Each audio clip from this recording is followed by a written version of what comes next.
I noticed Now we have to say proper things. Oh, Linda just got higher. They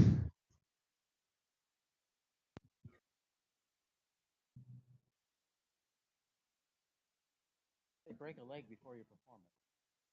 this. Don't say that. Please.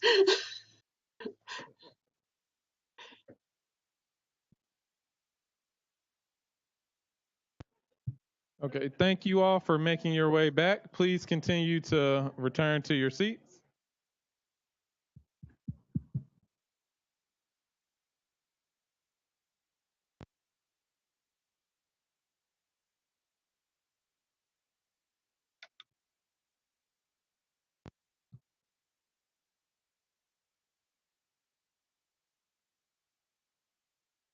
Okay, it looks like we have most of the people funneling back in and everything. So I'm going to turn the mic over to our moderator for this panel, Dr. Scott Poole from University of Illinois at Urbana-Champaign. Thanks. Okay. Well, this is supposed to be an hour-long panel in which a group of wise people give us some answers to various questions. As you know, we have Linda Putnam calling in from Santa Barbara, Stan Deetz, and Peter Monge. Really fortunate. It's great because there are not many panels on which I'm the youngest person anymore. So that's really except, of course, for Linda, who is always 29. So. Thank you. Thank you. Who would rather be sitting in that chair? Well, we had about 50 questions, and I tried to cluster them in categories, and I'm just going to take off, and we'll see how far we can get. I apologize for any ones we don't cover. I think we'll start first with trends in the discipline. And there were really two different kinds of questions that were asked about that, as to what our panelists see as the major trends in the field over the past 30 years, and also what you think are the most exciting things to emerge in the past 3 years. Well, I'll go ahead and start with the past 30 years. That should say something, shouldn't it? Well, I guess when I look back on the past 30 years, I think about where we've come since Alta, which was quite a long way since that day in time. The breadth of the field, the topics of research are pretty amazing when you think about where we've been and where we've come. What I see as the major things in the past 30 years have been not only the new topics that have entered in, that we now spend more time focusing on, the breaking boundaries of organizations, a lot more organizational, societal, macro-related work. And I also think the theories have shifted a lot. We certainly have a lot more work with structuration and CCO theory and evolutionary theory and things we never thought about 30 years ago when we were involved in this. So I think the intellectual trends have been pretty major in 30 years. And I believe the discipline has kind of paralleled a lot of what's going on in cognate areas as well as in other disciplines in that way. So I'll turn this over to my colleagues to respond to on the past 30 years. I'm not sure how much I have to add. When you say 30 years, I thought it's been 35 that Linda and I first met at Alta, I think. I think I was 35. It's a long space of time to look at. I mean, initially, I think one thing that's obvious, of course, is the growth of the field. There's a sheer number of human beings involved in the study and so forth. And that has made a significant difference in a lot of different ways. We certainly went through periods of time. I look at this as different phases. I mean, the 80s were all about suddenly discovering cultural perspectives and really starting to take seriously the notion of social constructivism and social constructions of different kind and processes of organizing. And so it became really dynamic. And at that time, at the same time, systems theory was also very important. And, one of the things that I track on this thing is, what did we do with these things? And in some sense, I think those two forms, both the understanding of social construction and of complex systems, are still really very important. We see those as kind of washed out in some way, and I don't say that negatively. It's really been spread into a lot of different ways of presenting and talking about these things. Certainly, technology has emerged as so central to this. Network analysis has become, of course, a central feature of all of our work today. So I see this trend forward. What I haven't seen is probably as important to me. I thought by this point we would be more deeply engaged in real organizations. I thought we would take a space, especially as we got bigger and had so much talent in the field, more impact directly in organizations. But I think there's been a lot of continuity across those years. The people who get out and work in organizations are the same people get out and work in organizations. And most people do studies that are, I think, much more narrow than what organizations are asking for at this point. So it's a bit of reflection. Well, I actually go back more than 40 years. I went to graduate school at Michigan State in 1969. And when I was there, nobody was talking about organizations for the most part. I know that's hard to believe in today's world, but that just was the case. People, for the most part, did not talk about organizations. And if you, the other thing that was also true is that things like networks were not being discussed hardly at all. I was fortunate enough to be at Michigan State when Bill Richards was there, and he was on the same research team as an undergraduate student. And he wrote the program for our research project because we just gathered a bunch of data from the Office of Civil Defense around the country to do a network analysis. And the name of the program was called NEGAPI, which is one of the very first network programs in the country.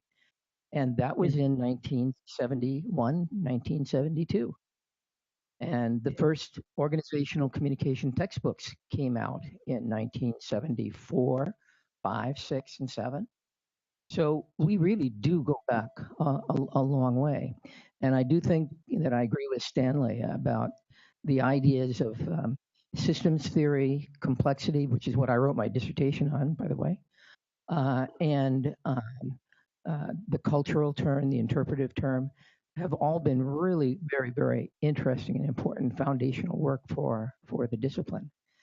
And I think that the thing that is most unusual about the discipline today compared to the early days is how diverse it is. There are so many different areas of research. There are so many different areas of scholarship. And for the most part, there was, in the early days, a lot of competition, intellectual competition. And I think there still is competition today intellectually, and I think that's a healthy thing. But there's also a lot of acceptance and cooperation and collaboration across multiple areas that would not have occurred back then. So that's a real positive change that I think has happened over the years. That's a good segue really to that second part of that question very briefly is, Linda or Stan, do you have anything to say about the way things are today? What's been happening recently that's really been exciting? Well, I would say that technology is infusing. Stan talked about how a lot of things have spread and washed together, and that's kind of what I see happening. And technology pretty much is infusing a lot of the major topics people are talking about. And so that merging of a lot of different things, I think, is in the past 3 years with work life and knowledge management and all kinds of things that are dealing with different ways technology is infused all parts of organizational life, even leadership studies and how they are embracing more of that. The other thing is the breaking of boundaries. I'm really not so sure. I mean, when we talk a little bit about what is and what isn't an organization, I think Charles Redding had real clear characteristics and very clear things laid out, and bureaucracy pretty much presumed that. And in this kind of post-bureaucratic world, I think we would need a lot of work on what is organization, what are boundaries. Those are kinds of the last 3 years. I see a lot more discussion of those kinds of things. Yeah, we're 3 years from now. I mean, if you look at this a 3-year window, I mean, that's what you guys are going to do. I mean, we're talking yours to your dissertations, hopefully.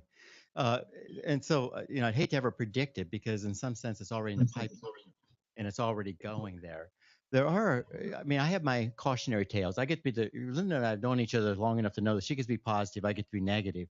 So it was very nice to have a woman talk over a man for the first time for a while. I've been making jokes about debates, so it's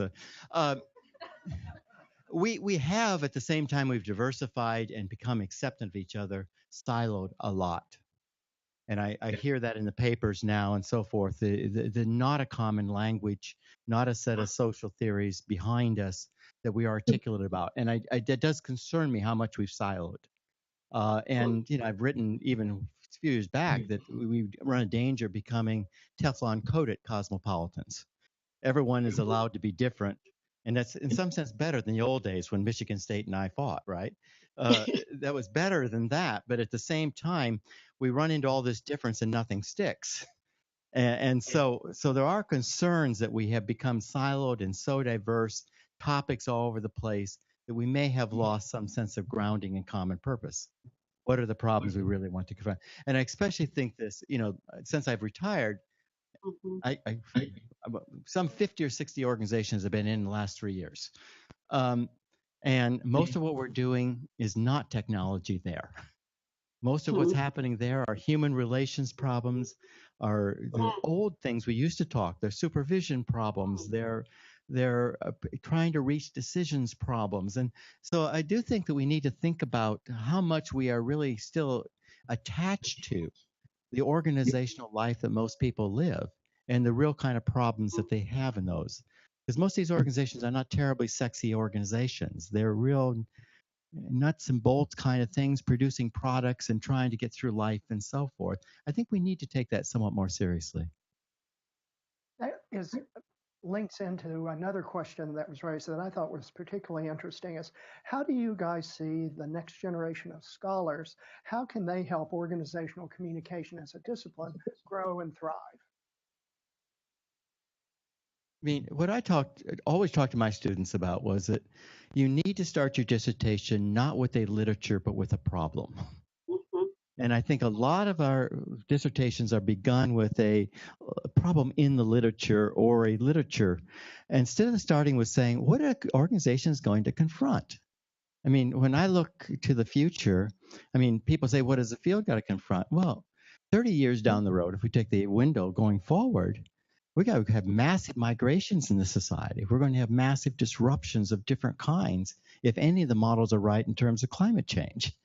And so for me to help organizations, you've got to start with, what are organizations really confronting with problems? Not where has our literature left us in terms of what is the hole that yet needs to be filled.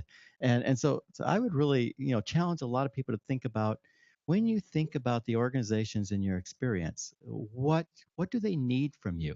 What do they need from us? One of the things that I think would be helpful, and it's along the same lines, is for us to work more effective ways of being in organizations as a part of the doctoral curriculum. That is, actually getting some kind of work experience beyond what they would have. Going out and being part of a group that does a lot of work surveying, consulting, advising with organizations about communication problems in a variety of different ways, and to have that become more integrated into the kind of work that we're doing. Well, I also would like to talk a little bit about the discipline of communication. And while I agree a lot and certainly endorse exactly what Stan and Peter have said about focusing on problems, getting out there, really trying to figure out what are the kinds of things we need to be addressing, I'm a little worried about where we are in the discipline. I'm a little worried that indeed I see ORCOM positions shifting, changing in departments. I'm kind of concerned that we're not the voice we used to be in the discipline. And I guess I would say both in the discipline and outside the discipline, as a field, as an area, I'm going to urge young scholars to speak up for ORCOM and to be present and to bring relevant important theoretically grounded research to social problems that affect and interface with other parts of our discipline. And that could be environmental communication. It could be the growing areas that we see developing. But I do believe that we went through a period where ORCOM was really on the horizon. It was like, a lot of jobs, a lot of interest, a lot of attention to it. And that's after Peter brought up that nobody talked about it very much early in the 70s. And I think we need to be present and we need to promote it internationally. I believe we will thrive more in ORCOM as a discipline, and I'm thinking of it now more as a discipline, not in terms of just what are we doing to solve problems of organizations, but as a discipline, I think if we grow internationally, and I think that's starting to happen with German, French, Latin America, and so forth. But I think we need to be part of that stage, and we need to kind of push those arenas to make a presence and to thrive and grow in the future. Well, I think I'm going to shift the focus just a little bit. There were a whole set of questions that sort of asked about y'all's life experiences and how you manage your careers. So let me start with one that I think is particularly interesting. Think about yourself when you were a young scholar. What were the particular directions you pursued and choices you made? And if you were able to look back and give yourself any advice now, what would you say to yourself?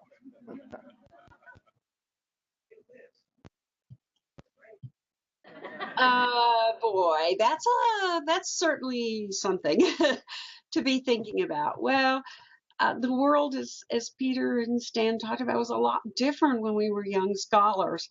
I think as a young scholar, I came in kind of trying to fit into the department, do what it was going to take, trying to establish myself with a niche in the field to get tenure and so forth.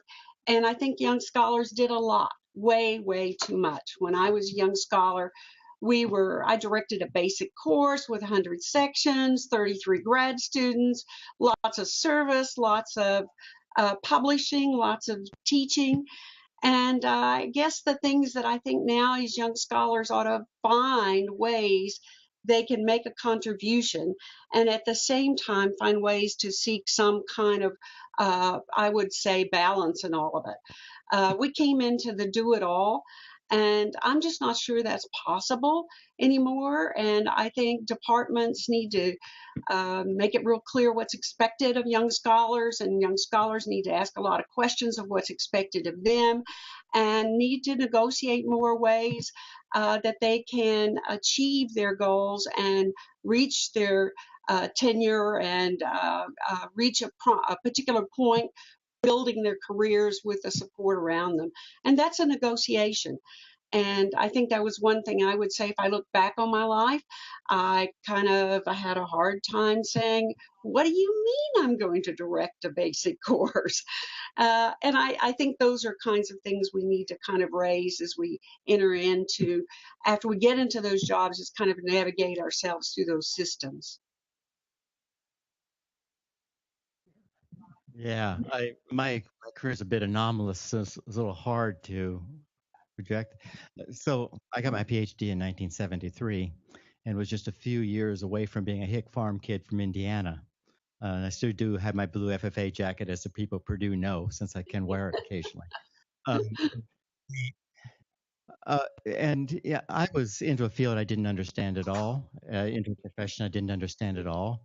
And I think clearly, I tried to please everybody. And the one lesson I would say is, Yes. get over the pleasing game really fast, because there are a lot of folks out there to please and expect it.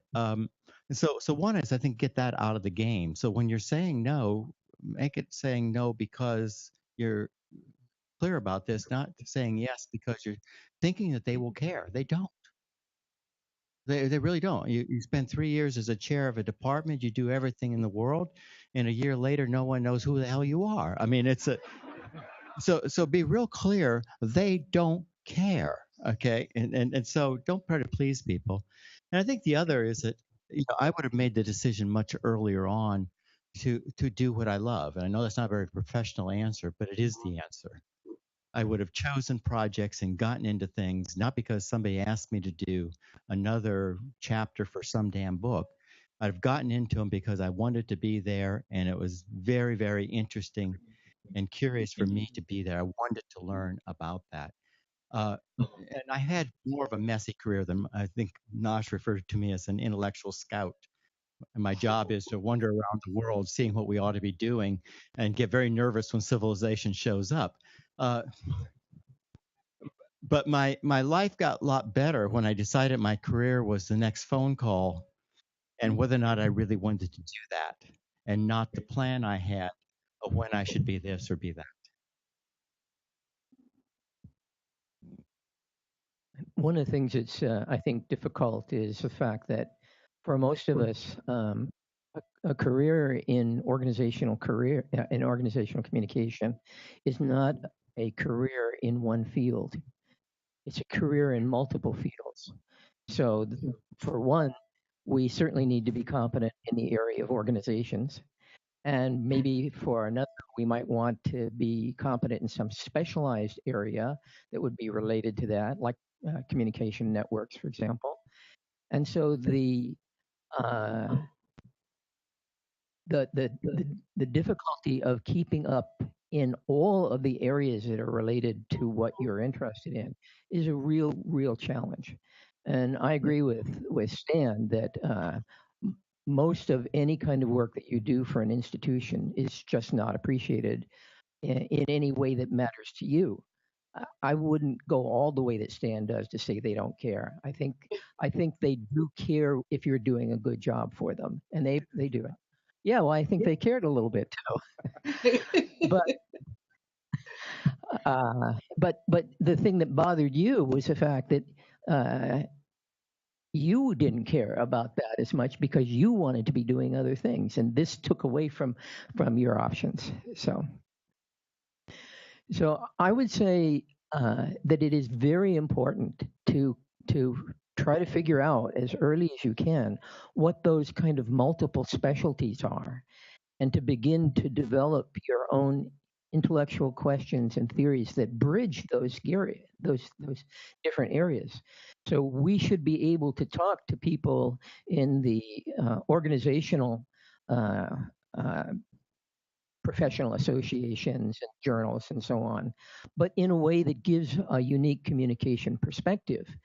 And we should be the kind of scholars that they want to come to because we can contribute to the way communication operates within and between organizations.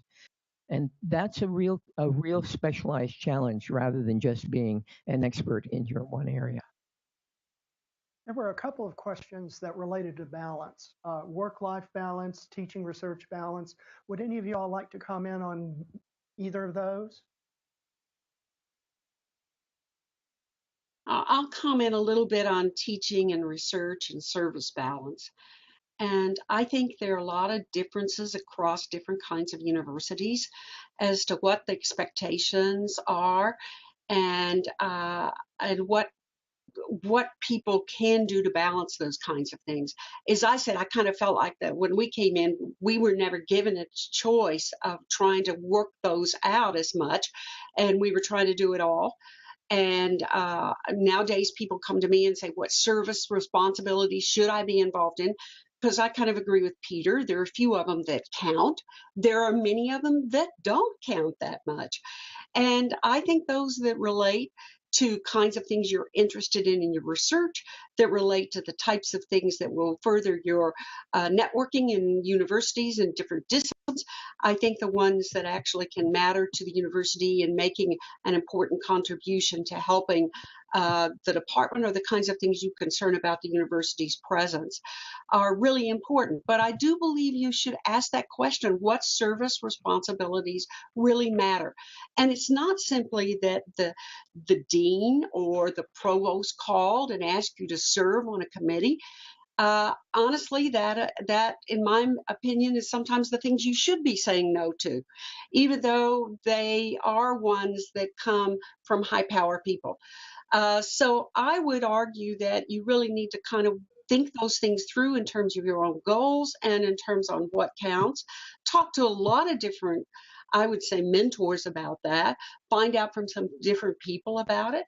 And I would say the same thing about teaching related areas. I know one way a lot of people can work their teaching is to teach in the areas where they really want to be researching and doing their work. And that takes some negotiation to do that. Other things they might do is reteach and then keep improving the same courses over and over. And I actually think that has been a real stimulus for me. Some people get bored with that, but I personally believe that trying to get that course better and change it and make it kind of a different way, finding different things I could use with it, also helps balance the teaching, gives you the time for the research, gives you a little time to work out the service. And to not overdo the service is, I think, a very critical kind of thing for young people these days.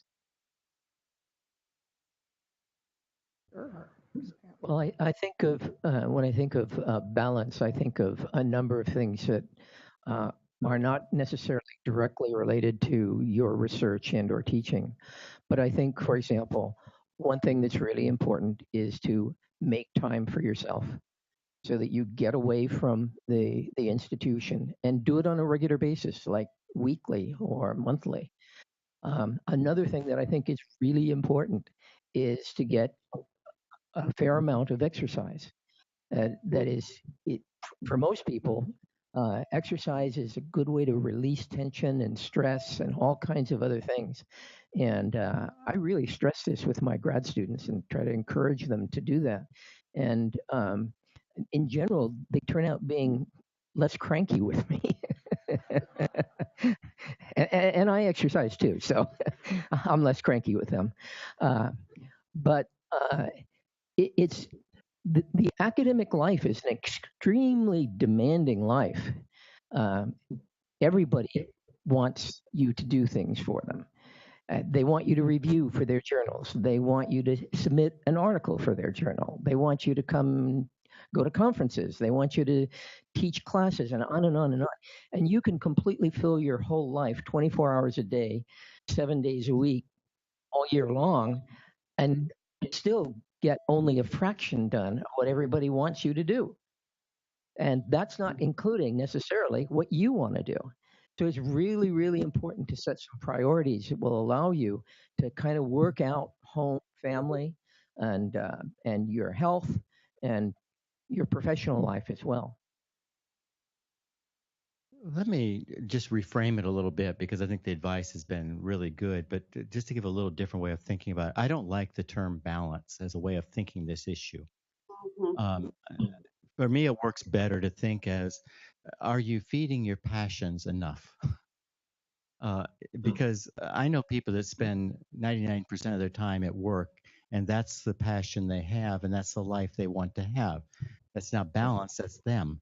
I loved spending time with my children. I love teaching more than anything else in the world. And it was always a question for me, am I clearing enough space to do the things about which I am passionate? It was not necessarily balanced at different times. But I think the framing of it in the positive thing of what am I trying to get rather than I think the more flat sense of what am I trading off, it helps that a little bit sometimes. What are some work habits you've developed that have helped you stay productive? I'm going to turn it to my two guys first here.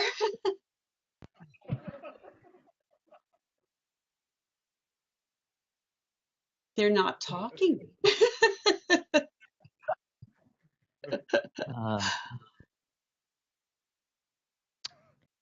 I'll come up with read a lot. You know, I'm going to go with Peter. When I actually just love sitting down reading. Just reading about a topic area I'm interested in, or even reading about just general information. And I think when I start a project, that helps me keep on it and productive, is to read a lot, take a lot of little notes, come back, come through. Some of it's relevant, some of it isn't, some of it informs me for other things, but I actually think that does help be productive. It also helps to tell yourself, this time I'm doing it, I'm sitting down, I'm working on it, I'm gonna get it done. Have your little your checklist and get it done. Or as Stan Deetz says, put a piece of tape or gum in your chair and sit there and do it.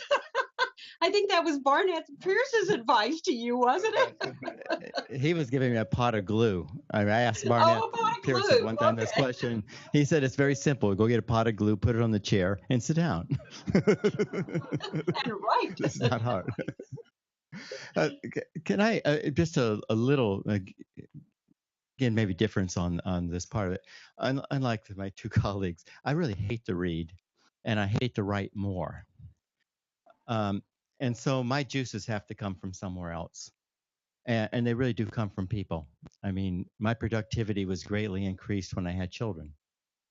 When I got it clear that their lives were at stake in this game, I was in this game. And I put up with a lot of pain writing things because I saw people suffering in workplaces, and I was in the game. And so I think it's really important to figure out what gets you into the game, especially if you hate this stuff as much as I do. I mean, but really, I think it's really critical that you see the people whose lives are going to be made different from this, and it's a lot easier to be productive when they're in your mind than if you're writing a damn article. For me. So Stan, why did you stay in the game if you hated it so much? I didn't have the guts to get out. I mean, temperamentally, this is a bad profession for me, and I say that honestly because I think everybody here ought to be asking that question at times. Is this a space that you wanted to have been? Early on in my career, I was offered a job as a community planner for a Massachusetts city, and in many senses, I wish I had done that. I think temperamentally, it fit me better. It was more the kind of things I got excited about. But I was in this. People kept asking me to do stuff, and I just went along. Not that I dislike it. I like the work that I've done. I've certainly enjoyed the teaching and the people and everything about it. But I'm not sure that I would have stayed in this profession, would have stayed in it as long as I stayed into it, if I'd been more thoughtful.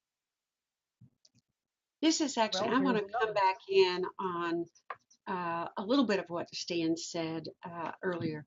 I actually think a lot of my inspiration does come not only from reading, but from when I've done work in organizations, ethnographic work in organizations, and talked to a variety of people. It is energizing in my mind to sit there and hear a lot of people tell their stories of something new or big that's happening to them in an organization, and some kind of way in which they see communication and your work is somewhat relevant to what they're doing. And I think the kind of way, like if I go back to my school teacher bargaining, was to see this phenomena that they had socially constructed and created in a way that they really wanted to try to go in a different direction. And I think that does matter. It matters for a lot of people who are out there in the kind of ethnographic interviewing, working with people out there to get inspiration and ideas from them, because they really are implicit theorists in many ways. The last two comments link up to another one a question that was raised, and that involves reaching out or working with the community or being engaged in your research. What are your thoughts, and how do you think of that yourselves in terms of connecting with local, national, international communities or engaging at various levels? Can I answer the last question before we go on to that? Of course. Because I want a counter point here, and that is when I think about it, I can't think of anything else I would have rather have done with my life than be a university professor. I really, really love it, and I've liked it ever since I first got my toe in college. And I didn't know what it meant to be a university professor, but I cannot think of anything else, any other job that I've seen other people do that I would prefer to have done with my life. And so I really think if you really, really like what you're doing as a graduate student, then that's your life in spades as a professor. It's the same thing, larger, more work. Sorry, uh, more diversity of demands on you. But for me, it gave me huge amounts of freedom to do the kinds of things I like doing, and I think that's really wonderful. Okay, let's go talk about international.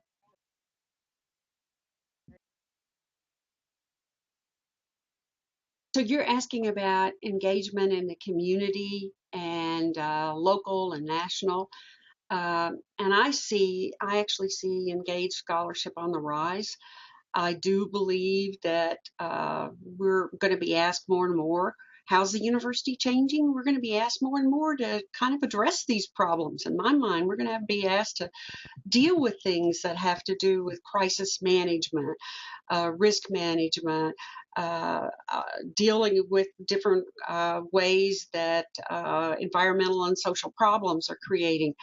I do believe the ivory tower is gone. And I will say, I'm going to echo what Peter said. I wouldn't trade for this career. I've absolutely loved my career. I think I came in an ivory tower period where we could draw the boundaries and kind of see ourselves a little different from the local, national, and the state. I don't think that's going to remain. I think we're going to be much more involved in our communities in a variety of ways. And I think our research topics and our problems are going to reflect some of that. It's not like that we haven't been, but I don't think that the pressures have been on us to do it so directly and to get funding for it as it is nowadays. Yeah, I would echo all the same things, and I think the funding model is going to push more and more toward contract work and other kinds of things that mean you have to be engaged. I mean, simply the idea that we're going to sit back and get 40% release time to collect stamps isn't going to happen. I mean, the world has changed in that sense. The funding streams are really different about it. I find it to be very exciting, and don't get me wrong, I have actually loved this career. It has been marvelous. My comments are more that I probably would have chosen otherwise, but that's different. But I do think that the international experiences, especially, you get a sense of the world and the problems and the parochial nature of your own theories and concepts the more you work in other places. When you walk into communities where the first world problems are not their problems and their organization problems look considerably different, it really helps you understand what you bring to these things much more clearly. And so I think these experiences are very important in that sense. And in addition to that is that there is no nationality in this world anymore. I mean, the companies, if you want to work with them, are everywhere. I mean, you can't start into something that you don't move into something else. And that's an important part of our contemporary environment. And so, and it's for me, the outside, the communities and so forth. And, as a young faculty member, everybody's got to be careful because, boy, it's very enticing to get out there and have something that pays off tomorrow. It's concrete and real, and then you don't get tenure. So I think you have to be careful with that. But at the same time, this is the kind of stuff that keeps reminding you of what you want to be doing. What's really worth putting the time in to get tenure. The kinds of people and problems and issues as they grow and develop put you on the edge of where the world is going to go with these things. And so I think it's a very exciting. It's one of the great parts of the profession is the ability to be at a place, lovely campuses, to work with marvelous students, and also go across the street and do all the other things. There aren't very many professions that give you that opportunity. One of the things that in which the discipline has changed over the years is that back in the late 60s and 70s, it was incredibly an American institution that had broken off from a hardcore American institution. And today, ICA is roughly 42 to 44% international people. So that means that the whole structure of ICA has changed dramatically. And that has two parts to it. One part is that the American side of it is going much more internationally and meeting with colleagues and scholars around the world for different kinds of international projects and different kinds of local projects. And at the same time, the international folks are coming to the US and joining American projects and coming to ICA activities. And that just changes the nature of the ballgame. It just makes it a much more global enterprise. Well, let me take the other side of this question. Is what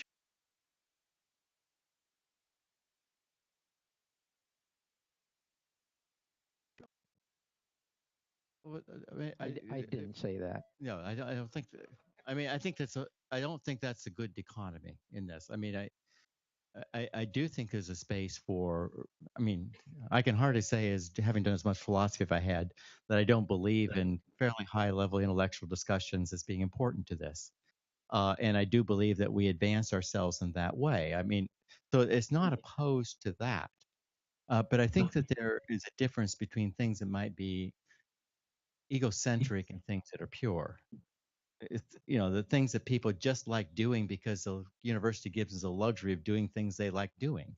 And sometimes work that has a power of its own to get published because these things become self-perpetuating in the thing, that it'd be very hard to see that even if this was a successful program, where it would go.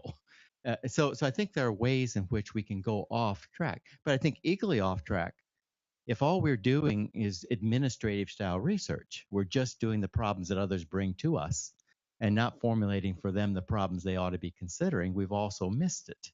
And so I think it's a really important tension that can get lost either direction that exists between the two. I don't think they're contradictory. I think each one of them is very much fostered by the other.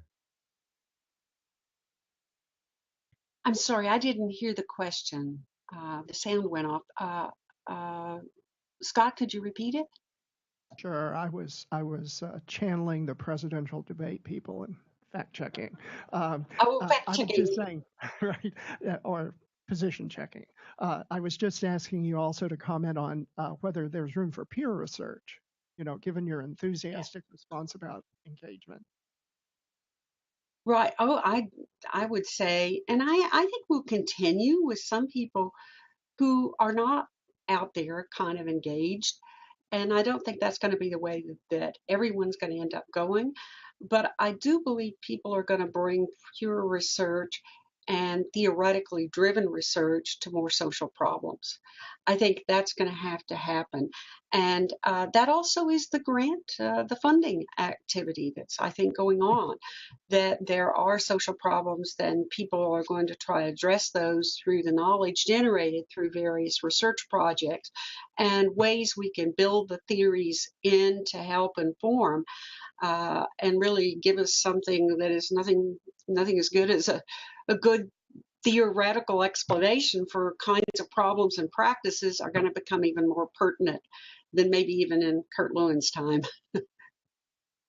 Well, I'm going to switch gears just a little bit and bring us back more to personal work issues. I'm just going to read this question because it was phrased greatly. I think you guys have never had slumps, but if you had any, how did you get out of them?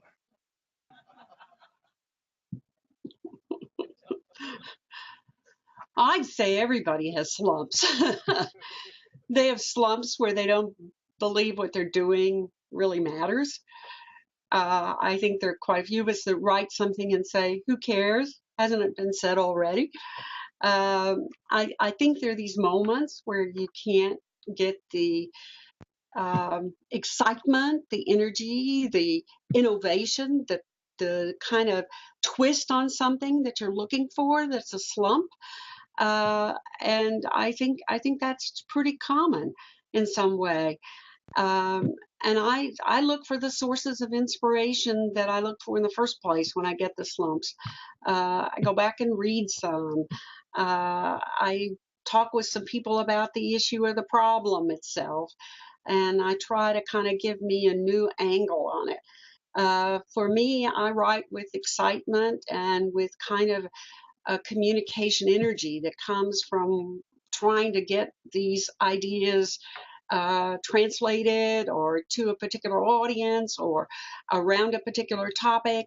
And so I look for that energy and hope that energy will get me out of the slump so I can actually move forward with what I was trying to do. Yeah, I mean, hindsight is always an interesting thing here because you look back, remember that our records are all smoothed over because of the kind of time that it takes for things to get published. And so you never see the big gaps because they all get washed with the random process of these things. And so, first of all, we all have had major times that we have not produced or we've been repetitive and just producing the same stuff. I mean, all those things take place. So I think that's real as a part of these things. In my case, I wouldn't consider my downtimes as slumps. They were children, they were new relationships, they were sickness, they were parent. I mean, in some sense, I don't want to think of these as slumps. There are times that I had my commitments other places, and this didn't get done. I would say that it probably enriched my work. And so I think use the times that life gives you its twists to rethink what you're doing and what's valuable to you, because otherwise you're just trying to push yourself through to being the same old thing rather than letting life have circumstances that really makes you rethink what's worth your time in this context of doing it. But I would say with Linda, the same thing is that when I haven't written for a while, I mean, writing is always painful, but it's really painful when you haven't written for a while. I mean, I can cry for 3 days for the damn Snicker bar. It's a, yeah. So I think at times you just simply push through it because you care enough about it, or more often you owe a publication to somebody who asked you that they're not going to look good if you don't carry through with it, or you're holding up a publication for somebody else because you're not doing your part. I mean, it is both a carrot and a stick that I think push you back through these things. Sometimes slumps are good for you. They don't feel like it at the time. I remember one time I sent in a proposal to the National Science Foundation, and it came back with a review that was longer than the proposal. And I just looked at this thing and I said, oh my God. And I said, no, I'm not going to do this. And maybe I should have done something different. I don't know. Maybe I should have tried to work it through and so on. But sometimes I've found occasionally I've been working on a paper and I just can't make it work. And you put it aside. You say, that's okay. Maybe I'll get back to it. Most likely not. But occasionally you do, and occasionally you get a chance to do something that you thought about years ago, and an opportunity comes up, and you just now that particular slump that you had with that particular activity is now got a new opportunity in life, and you go for it, and this time it works out. So I agree that our careers it's hard to follow because the way everything gets processed in publications and presentations and conferences and so on. But those slumps, I think, can be very helpful to you at times. Let me extend this one a little bit. I didn't warn any of you about this question. It just came to me. You've had this great idea, and you've worked on it, and you've written what you consider to be a brilliant paper that's going to make huge contributions, kind of suggested by what you said, Peter. You send it in, the editors send it back with trashing comments. You send it somewhere else, it gets sent back again. But you still think it's a really good idea and it has great potential. What do you do? I mean, I've had different experiences of different kinds like this. I mean, I've gotten the short reviews. I remember a paper that I sent in once that I really liked a lot, and I came back and says, I believe that only a handful of people in the field could read this, and they're all quoted in the footnotes. That was the review. And actually, I don't mind the scathing reviews. The worst thing is the person who put you through 3 or 4 revise and resubmits when the people doing the editorial comments didn't have a clue what you're doing. So I think those are all that. To be honest, I did an out that's different than what Peter and Linda did. At some point, I got sufficiently frustrated with a lot of the processes. I started doing a lot more chapters and books. The chapters and books gave me a tremendous amount of freedom. There was always somebody who wanted me to do something in something that allowed me to, in fact, do a piece that I thought was really smart and worthwhile, that there was no way in hell a journal was going to take it, at least of the journals that I wanted. And so I made compromises around that. And in one case, one of my books is an article that wouldn't get accepted. And so I was writing so many justifications as to why this was smart that I had virtually a book written by the time I got done justifying the article that really was the only thing important in the book. And so I think you make these kinds of intelligent decisions about what your opportunities look like and where you're at in the career, and can you get away with doing that, or do you do like most of us have? I have files and files full of manuscripts that are one step away from publication. I mean, didn't hit at the time. It was important to me. Put it aside. Could never come back to it. Sometimes because it's too hard to. Well, if you have that experience and you don't believe in it yourself, then it probably isn't any good. So you have to believe in it, because if you don't believe in it, who is? It's somebody else isn't going to come along and say, "Oh, that's really good," and you're going to say, "No, I don't think so." It's you've got to believe. Well, I would echo what both Peter and Stan have said, but I would also say, after I get mad and I look at the 15 pages of comments and I throw them in a drawer and I do various things with them and I talk with colleagues about them and I talk about how some of them are totally off base. Then I go back and I reread it and I go, oh my goodness, that really wasn't I really need to shape that differently. Oh, that's not positioned right. I mean, I honestly believe in the peer review process, that I have learned a lot from it. And I look at some of my pieces that came out after that, and they are 4 times better than what they were before I went into that. So I'm not going to denounce that. And I think the thing is to keep from being discouraged by it. And then, I mean, I'm not going to disagree with what Peter said. There are times when I have gotten something back and they want me to go in a totally different direction and write a totally different kind of manuscript. And that's not what I wanted. That's not me. And then I'm going to throw that in the drawer, take it to a book chapter, go somewhere else with it, because it's really not worth it. So I do believe we learn, though, from this process, and rather than being totally discouraged by it, to try to look at it and see if there's a way, even when I've been rejected, is there something I can learn from all of this that would actually make a fundamental difference in how I try to take that idea I'm passionate about and do something with it and find the right outlet for it? Let's switch to a couple of questions regarding graduate student experience, because there were several of those. One of them is what should grad students know about being a professor at a research and a researcher? I believe the subtext here is that they might not have already thought about.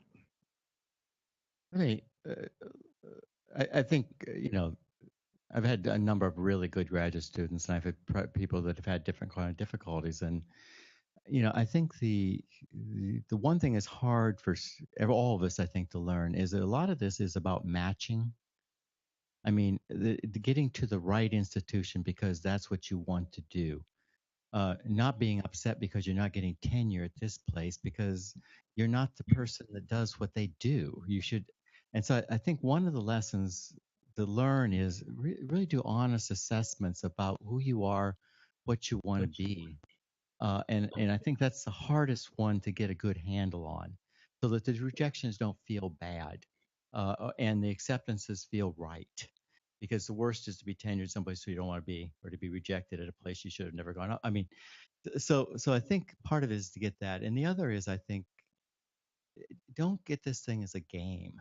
I mean, I hear so many people start talking about lines on the Vita, And boy, if you start being a game and you're just trying to count publications toward tenure, it's a long life. And so I think really the getting out of from a game into a passion and a vocation is really important. That is, this is what's important for me to do. If I can't do it here, if what I want to do is not enough for them, keep clear in mind that what I want to do is the important thing. It's not how many lines on the Vita, but whether or not I did what I wanted to do, and to make sure you match into people and places that enables you to do that. Well, I would say that the transition between graduate school and professor life is one of all of a sudden it's more in your control. And I think that we spend a lot of time in graduate life benchmarking, next hurdle, next hurdle, next thing, next thing. And it's easy to run your life like that because it's somewhat guided for you either by the university or by people who've got projects that you're involved in. And I think the hard kind of thing to say to yourself when you kind of are doing it is, hey, I can take control of this now and I can direct it the way I want to, and I can make some contributions I want to, and I can take some risk I want to take with that. And that's a little hard to do. It's kind of scary at times, and it's not as easily, the paths aren't so easily there. And that people should do that instead of continually be driven by everything that was started and developed and in their graduate career, that they pause and really think about that I am in charge of this and I can be, and to buy the scary part that is. Well, one of the things that I think is important is that graduate students learn really quite early that the 4 or 5 years they have in a doctoral program are the most precious years of their lives. They have more flexibility, more freedom, more time to do intellectual things than they will ever have. Also, when they leave the doctoral program and in the transition going to being an assistant professor, they're going into the most difficult time in their life, the most crowded, busy, full, demanding, and into a kind of situation where they haven't yet really built the coping mechanisms, the strategies, the syllabi, all of the things, tools of the trade that you might need to be successful at that level. And so that shift between the two is, I think, really quite a dramatic one, and one that if you can prepare for that as best you can in your graduate experience, you'll do the best you can as an assistant professor. This pertains to a very salient and important issue. Do you have any do's and don'ts for an academic job talk?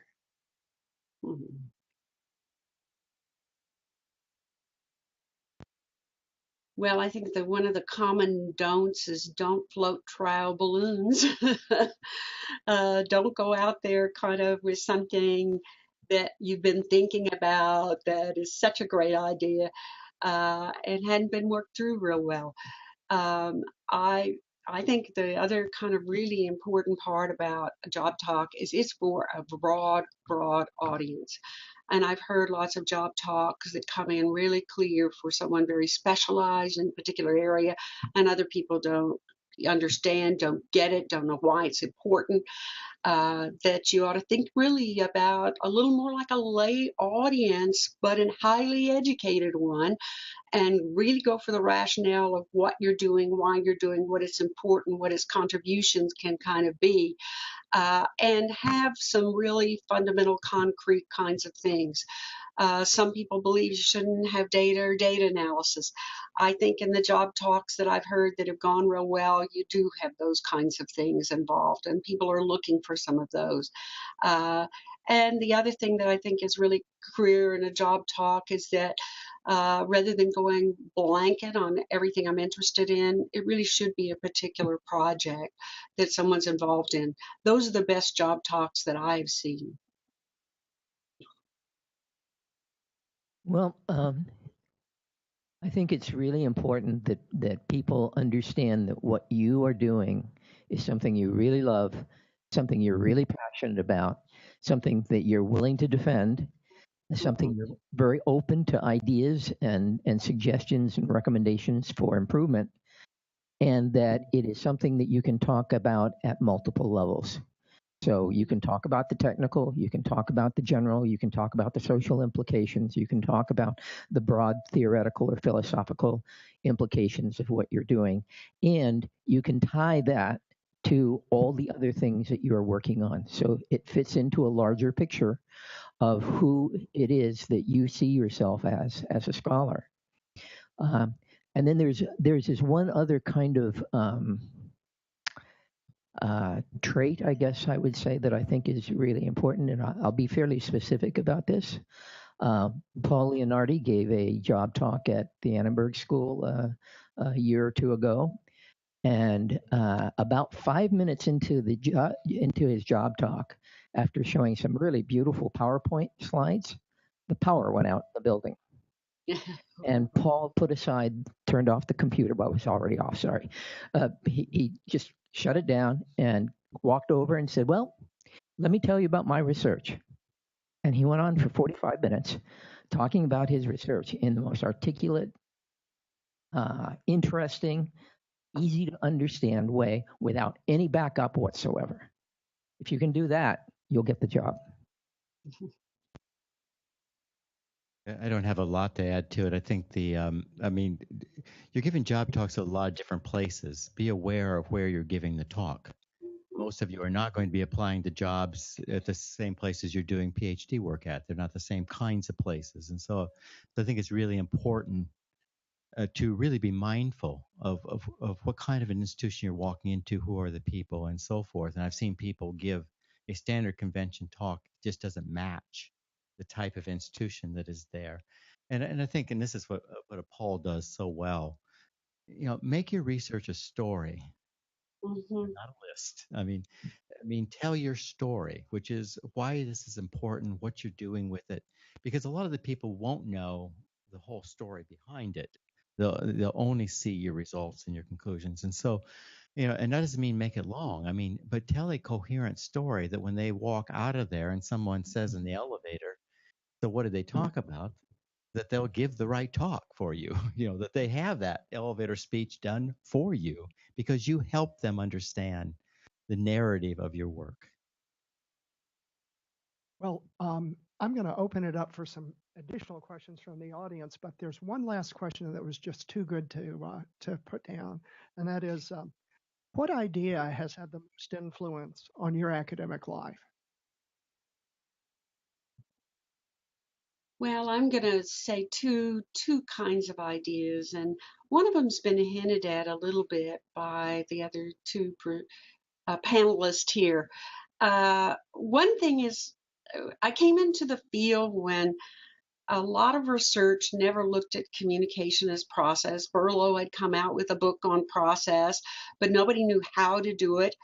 And I actually think the contributions of people sitting on this panel have all been driven by understanding what that means, how to do that, how to keep communication central in doing it, how to look at communication as developmental, progressive, not stepping in the same river twice, and all those change processes that have kind of infused the field came into OrCom.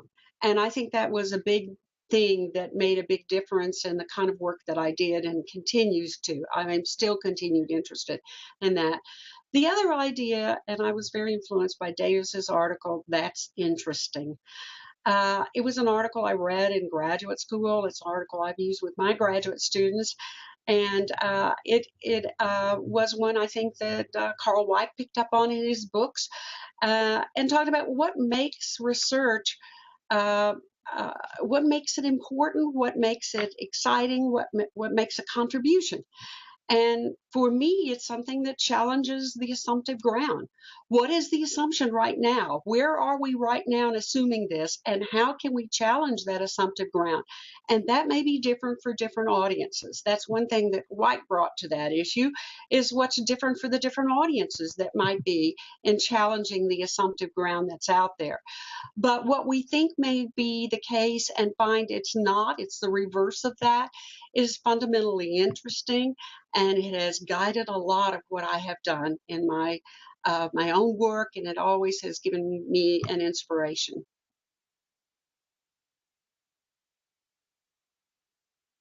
So I'll sort of, I began where I ended here in some sense. In 1967, I was a junior. I was an econ major, which my major was economics.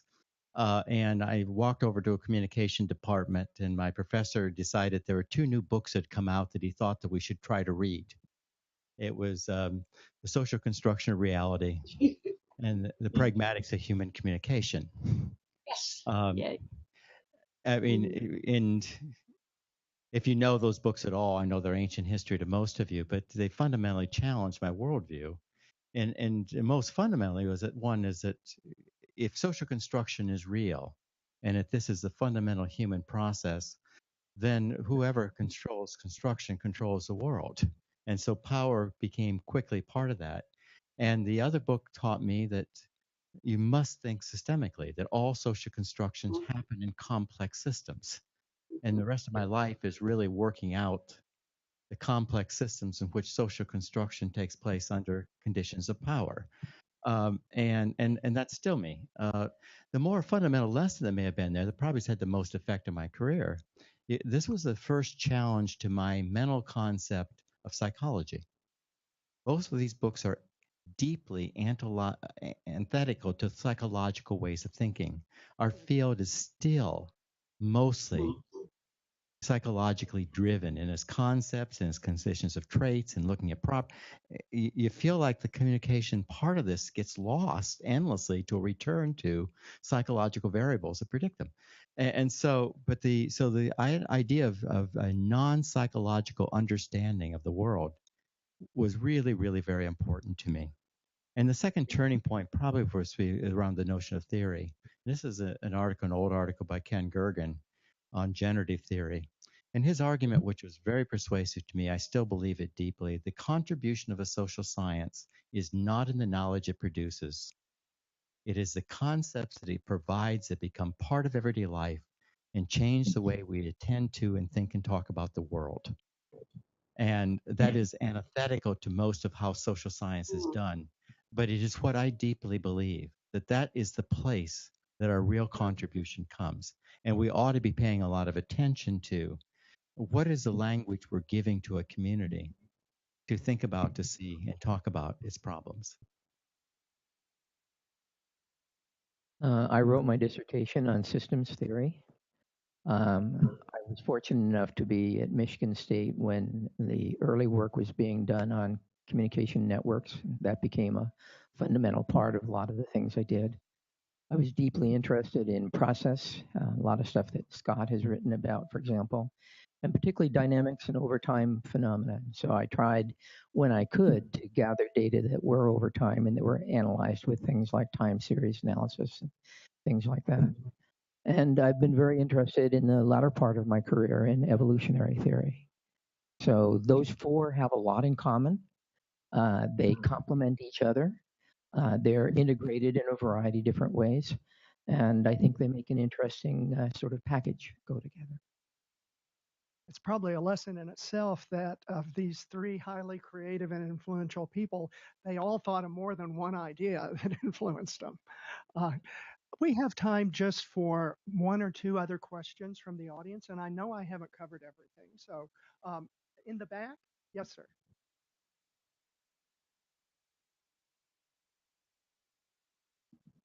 Hi, thank you all so much. Prashant Raj and Iowa State University. And I wanted to learn how you all plan your summers. How do you spend your summers?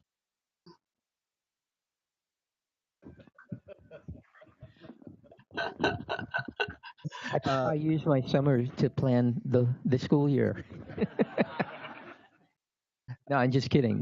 One of the things we try to do is to take some quality time, get away, hopefully do some scuba diving, and then work on other projects as well. So it's a time where there's no classes, so it's a good time to get caught up with lots of other things. Yeah, I mean, one of the things you learn very quickly as a faculty member that there is no longer anything called vacation. It's now called discretionary time over which you have more control rather than less control. I mean, my summers were heavily devoted to kids. They were off, I was off. So travel and so forth, and I really consider our ability to have summers and prolonged time doing things with family being one of the incredible privileges of our occupation. Well, and I think my summers were travel. I've always loved travel and finding ways to do that with family and traveling with family and seeing family. That's another thing that is great about summers is that you actually have time to go do that kind of thing. In terms of my work in summers, it was always concentrated time. And it was the most refreshing. It was when I could read. It was when I could branch a little bit. It was when I could actually get things off my plate that had been bugging me for a long time. So I kind of balanced summers with as discretionary time, as Stan said, and finding ways to breathe and take a sigh of relief and to potentially move some things in a new direction. Nash, you had a question? Dummy myself. Check. Yep. So this has been even beyond what I could have dreamt. Having such a great panel out here to talk about it. One of the things that we didn't make explicit today, but many in the room obviously would know that the three of you have each represented this very distinct tradition that didn't and championed it fervently, that didn't always prioritize the same set of issues. I mean, there was a systems approach, there's a critical approach, there's an interpretive approach. And Scott is one of those who's actually one of the reasons why I'm so grateful that we are grateful that you moderated this, is that you've actually been one of those who navigated these areas with more dexterity than most others. But one of the things that I want you to comment on is that growing up as a graduate student, I saw firsthand that despite a lack of intellectual coherence necessarily across the intellectual priorities for each of you, there was a level of engagement and cohesion and respect that I saw in the field of organizational communication that, frankly, people in other disciplines envied a great deal. And I wanted to comment a little bit about two parts to this. One is, to what extent, as we become more and more specialized, should we expect graduate students today to continue to have a level of engagement, understanding, appreciation of the other two areas than perhaps the one that they were being trained in? And to what extent can you give us guidance on being able to maintain that level of cohesion as a field of OCOM, despite having different areas that we might be interested in championing intellectually? Because I think many in the room would know that OCOM is very special in being able to do this better than even some of the other areas within communication, and certainly other social science disciplines in particular. So I'd love to get all four of you really to comment about this. Yeah, let me begin with that because, I came in as a critical theorist. I'm supposed to be the real troublemaker and the thing. And you're right. I think, every time there's a new theory, interpersonal gets a new division. I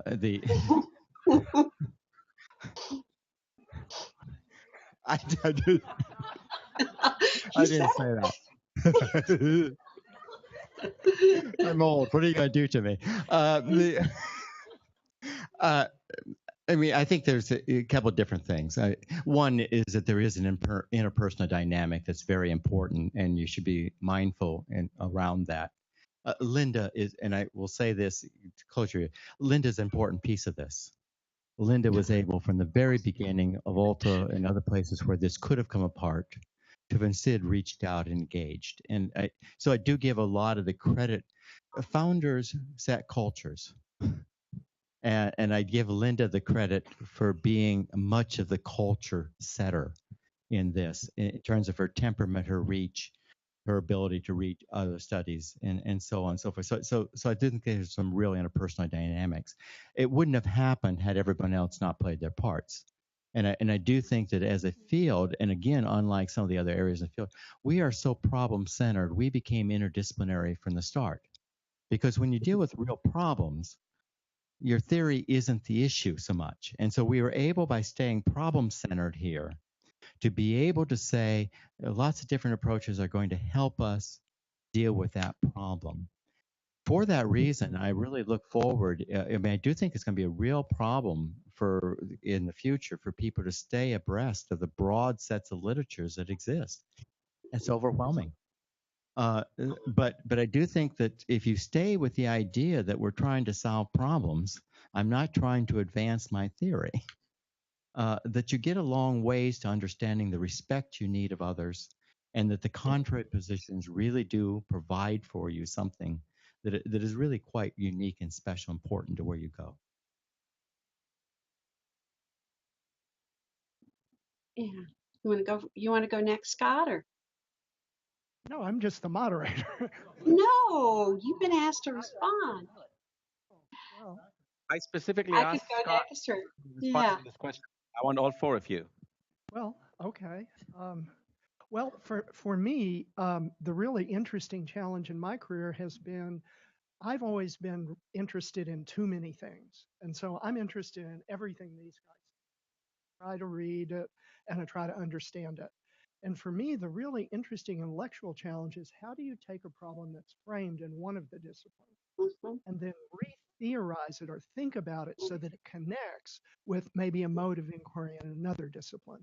That's what I did with structuration theory early on, was to take a critical interpretive theory and try to do the somewhat well, in any case, I tried to translate it into terms that I could study it quantitatively and show it had a footprint. And then once I knew that footprint, go back and study it interpretively or critically. I never did do the critical part very well, as people in critical theory remind me I've been constantly. meaning to talk to you about that. But I think I did the interpretive part reasonably well at some points. So anyway, that's really, I think there's room for at least some people like me that skip back and forth. Dilettantes, they call us sometimes. Go ahead.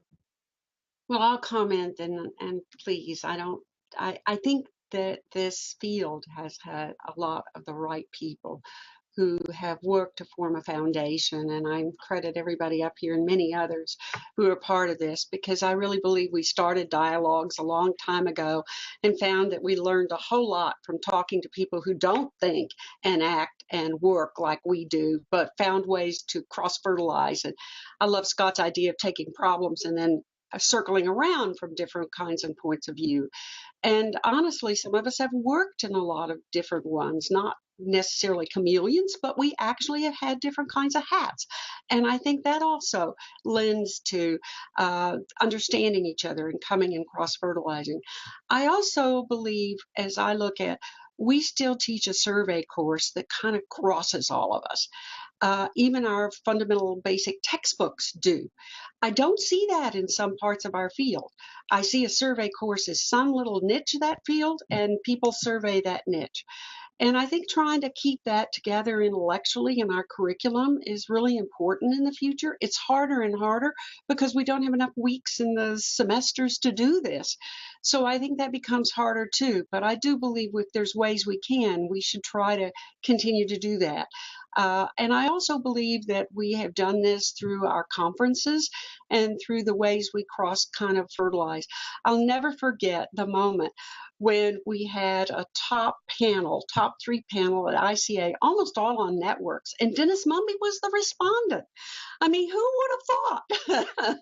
And it was really fun and kind of interesting to hear Dennis Mumby respond to 3 really powerful and interesting, very interesting network studies.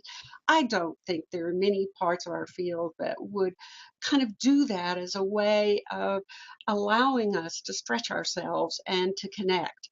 And it's not like we're always connecting to sort the problem, but we are connecting to cross-fertilize the issues and to look at the problem from a lot of different lenses. I think it's really important we continue to do that despite the specialization and the silos that may try to creep in. Well, I came from a department that was very, very good, but also very narrow in what it was good at Michigan State. And going to the Annenberg School, where I was, at least initially, the token communication person, was kind of eye-opening to me. And over the last many years that I've been there, it's had a very sort of broadening effect. And this is partially because since we have so many different kinds of faculty members, including people who do not necessarily have their training primarily in communication, although they may be very knowledgeable and competent in communication, we end up attracting and admitting a very diverse group of graduate students. And also, whenever any kind of question or problem comes up, we have a series of colleagues who are going to look at this from completely different points of view. And there's sort of this ethic there that says we can all get along. We can have our different points of view, but let's all work together to try to get some solutions to the problems here. Let's try to find out what's the best way to handle it.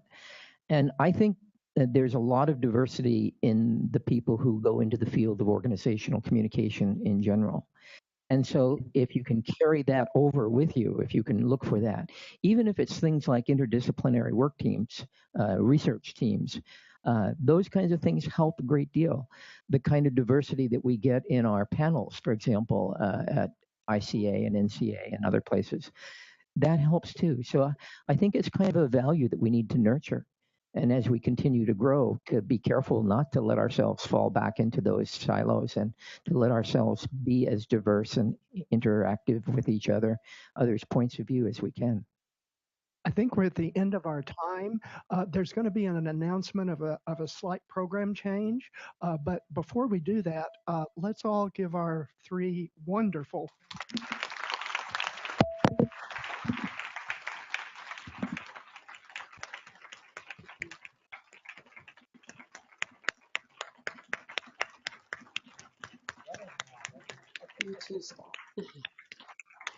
Oh my gosh.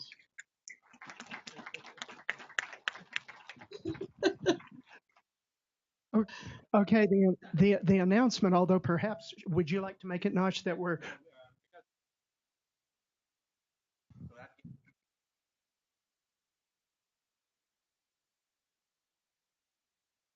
So we are going to go directly into a 10-minute break and then do the. Do you want to do the poster session now, or take a break and come back and do that? Do it right now. Oh, we also wanted to do job announcements. We can start with Linda if she wants to make any job announcements.